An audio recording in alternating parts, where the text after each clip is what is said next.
तो हिंदू जगाना इतना आसान नहीं है, बहुत मेहनत का कार्य है, क्योंकि आप बहुत कठिन कार्य करने जा रहे हैं। 18 अध्याय 700 श्लोक और उसके बाद भी भगवान को विराट रूप दिखाना पड़ा था, तब जाके अर्जुन ने शस्त्र उठाए थे।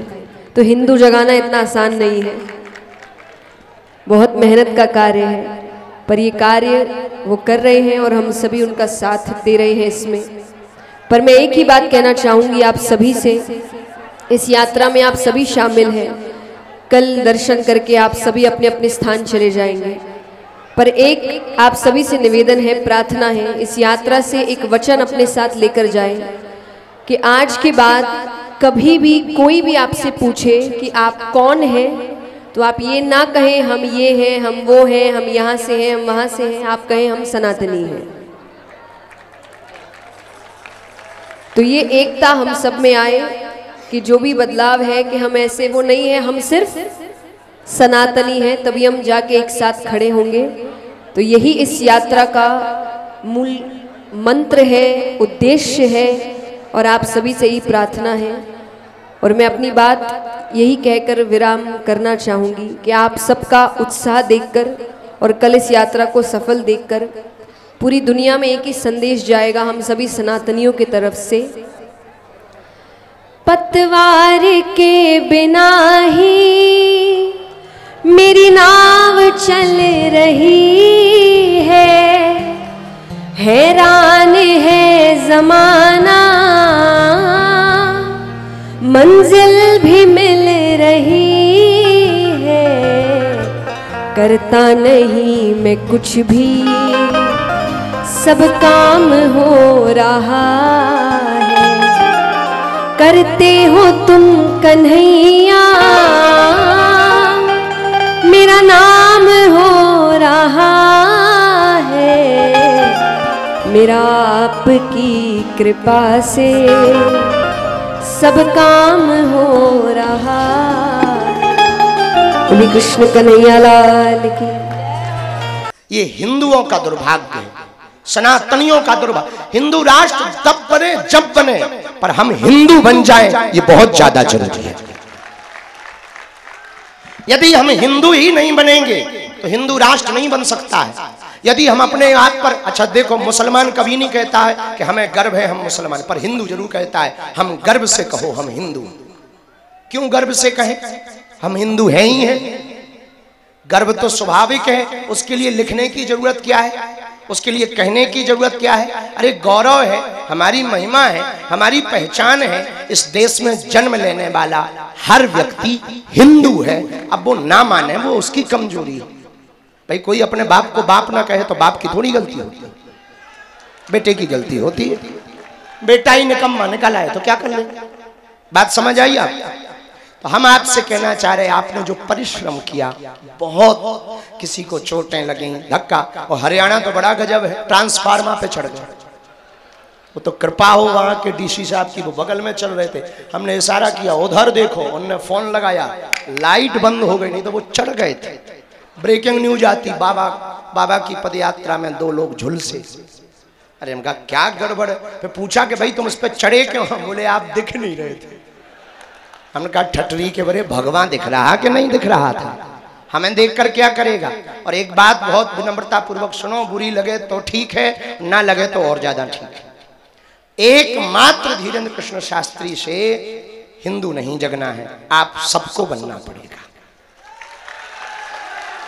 कल की पदयात्रा तन से विराम ले पर मन से विराम ना ले। जो बिहार से आए, नेपाल से भी लगभग 2000 लोग आए, तुम टेंशन ना लो, तुम पदयात्रा में चले, अपना देश हिंदू राष्ट्र बनेगा, बगल में तुमको भी खींच लेंगे। हाँ चले भर चलो, तुम टेंशन ना लो। तो नेपाल वाले, बिहार वाले, गुजरात वाले, महाराष्ट्र वाले, जहां जहां से आए हैं, हम एक बात प्रार्थना करना चाह रहे हैं, आप यहां से जब घर जाएं, अपने गांव में, अपने क्षेत्र में, अपनी समाज में बैठकर पदयात्रा के संकल्प के बारे में चर्चा करें और संकल्प दिलाएं। भेदभाव, छुआछूत, ऊंच नीच से ऊपर उठकर लोग अपना परिचय बताने में गौरव रखें, गर्व रखें। हम हिंदू हैं, हम हिंदू हैं, हम हिंदू हैं। ही पदयात्रा सफल होगी, वरना ये सिर्फ 10 दिन का आंदोलन माना जाएगा। हो हल्ला तो खूब हो गया, खूब संत महापुरुष आ गए, टीवी वाले आ गए और टीवी पे आ गए, टीवी वाले भी आ गए और टीवी पे आ गए, और जो पदयात्री हैं वो भी आ गए, और तुम चले भी जाओगे। खूब पूरी वालों ने पूरी खाई, खूब आनंद लिया, सेल्फी वालों ने सेल्फी खिंचवाई। आधे कुछ पदयात्री बहुत अच्छे हैं, वो रील भर के लिए आते हैं, पर वो भी जरूरी है ताकि वो जब बूढ़े होंगे तो वो अपने नाती पोतों को एविडेंस के रूप में दिखाएंगे कि हिंदू राष्ट्र के लिए हम भी गए थे पदयात्रा में। तो वो भी ठीक है, हाँ वो भी जरूरी है। और माताएं भी, वो भी तो दादी बनेंगी, तो वो भी दिखाएंगी, तो हाँ हिंदू राष्ट्र के लिए। एक बात हम कहना चाह रहे हैं, आंदोलन 10 दिन का होता है, आंदोलित जीवन भर के लिए होता है। अब सनातनियों को आंदोलन की आवश्यकता नहीं है, सनातनियों को आंदोलित होने की आवश्यकता है। हिंदू एकता का मतलब हमें किसी को काटना या मारना नहीं है। हिंदू एकता का मतलब कि यदि छेड़ोगे तो छोड़ा तो नहीं जाएगा, ये बात तो पक्की है। हिंदू एकता का मतलब हम अपनी संस्कृति को बचाएं, अपनी परंपराओं को बचाएं। हिंदू एकता का मतलब संत और ग्रंथ के अनुसार जीवन को जिएं। हिंदू एकता का मतलब भारत को गजवाए हिंद नहीं, भगवाए हिंद होते हुए देखेंगे। लोग हमसे कहते हैं, बहुत से बुद्धिजीवी खूब फोन से पूछते, अभी कल एक बुद्धिजीवी हमारे बगल में बैठे थे, बड़े माइंडेड हैं, उन्होंने IIT कर रखी है किसी बहुत बड़े कॉलेज से। उन्होंने कहा कि इससे होगा क्या? हमने कहा ये बताओ, गजवाए हिंद से क्या होगा? तो उनको बड़ा बुरा लगा, बोले नहीं नहीं हम तो दोनों के ही पक्ष में नहीं, हम तो थोड़ा अलग माइंड के आदमी हैं। हमने कहा तुम अपसेट माइंड के आदमी, तुम्हारी बुद्धि खराब है, तुमको ज्ञान का कीड़ा काट रखा है, सेकुलरिज्म का कीड़ा काट रखा है। बोले हाँ मैं वही कहना चाहता हूँ, मैं सेकुलर हूँ। हमने कहा ठटरी के बरे, ना तुम इधर हो ना तुम उधर हो, बीच के हो। बीच का कौन होता है समझ जाओ। उसको और बुरा लगा, भड़बड़ा गया। बोले आप हमें बनाना क्या चाह रहे हैं? हम कहे जय किन्नर भगवान। फिर तो वो इतना भड़क गया, इतना भड़का, पूरी पदयात्रा में कुछ नहीं बोला। हमने 2 बार चाय दी, चुपचाप पी ली उसने। हम कहे बेटे चाय पी और राय ले, और देश में रहना है, हमारे साथ चलना है तो चाय भी ले, पर चर्चा गाय की कर। फिर वो जाने लगा, तो फिर हमने उसको कहा, हमने कहा my dear you come here, ठटरी के बरे इधर आओ। बोले हाँ। हमका सुनो, हम इस देश में एकता क्यों चाहते? यही कीड़ा है ना तुम्हारे अंदर। उत्तर सुनो, कुछ लोग इस देश के तिरंगा में चांद देखना चाहते, हम चांद पर तिरंगा देखना चाहते, बस ये चाहते हैं। बोले इससे क्या होगा? हम की एकता से यदि कास्टिज्म शून्य होगा, राष्ट्रवाद बढ़ेगा। कास्टवाद शून्य होगा तो जातियों में बटे हुए व्यक्ति ऊंच नीच, अंगड़ा पिछड़ा, जात पात की लड़ाई में अपनी एनर्जी खत्म करने की बजाय राष्ट्र को आगे बढ़ाने में अपनी ऊर्जा को लगाएंगे और भारत विश्व गुरु बनेगा। हम ये करना चाहें। आज भी गांव में कई विवाहों में घोड़ियों पर नहीं बैठने दिया जाता। आज भी गांव में भेदभाव के नाम पर बांट दिया जाता। इसी छुआछूत और भेदभाव में सनातन से कई लोग विमुख हो गए। कोई बुद्धिस्ट बन गया, कोई हलीउल्लाह वाला बन गया। सनातन की सबसे बड़ी कमजोरी है, इस्लाम धर्म को कोई स्वीकार करे तो तुरंत चच्चा जान हो जाता है, अम्मी जान हो जाता है। कोई ईसाई बने तो वो सर, मिस्टर, सिस्टर हो जाता है। पर कोई हिंदू धर्म में रहे तो या तो वो जाट हो जाता है, या बर्मा रहता है, या शर्मा रहता है, या क्षत्रिय रहता है। हम ये कहना चाह रहे, ना तुम बर्मा रहो, ना शर्मा रहो, ना क्षत्रिय रहो, ना वैश्य रहो, ना शूद्र रहो। तुम पहले हिंदू रहो, तुम पहले हिंदुस्तानी रहो, बाद में कुछ भी रहो। इसलिए एक बात और हम अपनी बात विराम करने के पहले कहें, वो दिन दूर नहीं जब तुम्हारे गली मोहल्ले में भी बम फूटेंगे। उनके डॉक्टर भी फोड़ते और अपन नारियल फोड़ फोड़ के मरे जा रहे हैं। गजब बात देखो, उनमें और हम में कितना अंतर है। वो बम फोड़ने पर भरोसा करते, हम लोग नारियल फोड़ने पर भरोसा करते। इसलिए वो मार देते, हम लोग गिनती करते रहते, हम लोग गिनती भर करते रहते हैं। हमने स्पष्ट रूप से इस्लाम धर्म की पूरी कौम से कहा कि तुम हमारे विरोधी नहीं हो, न हम तुम्हारे विरोधी हैं। और यही वो हिंदुस्तान है कि बंटवारा जब हुआ, ये बात बहुत दृढ़ता पूर्वक सरदार वल्लभ भाई पटेल ने अपने भाषणों में कही है। वल्लभ भाई पटेल ने 1947 के बाद कहा कि इस देश में, हिंदुस्तान में रहने वाले आधे से ज्यादा मुसलमानों ने जिन्ना के साथ खड़े होकर के पाकिस्तान की मांग की थी, पर दुर्भाग्य ये है जिन्होंने मांग की थी वो सबके सब पाकिस्तान नहीं गए।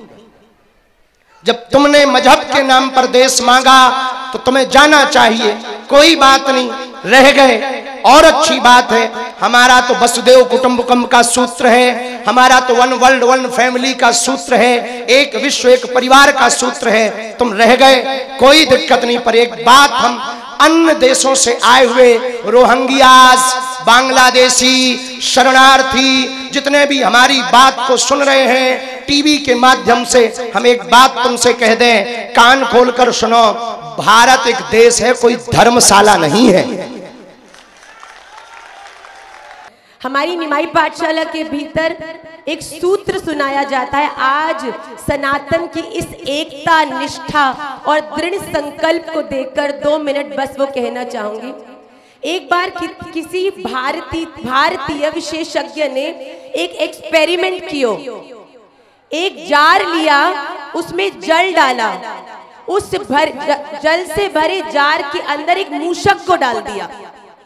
उस मूषक ने 10 मिनट तो उस पानी में तैरने का प्रयास किया, पर 10 मिनट बाद वो अपने संबल को खो बैठा और उसमें डूब के मर गया। उस विशेषज्ञ ने दोबारा से ऐसा ही किया, एक नया जग लिया, उसमें जल भरा और एक नवीन मूषक को उस जल में डाल दिया।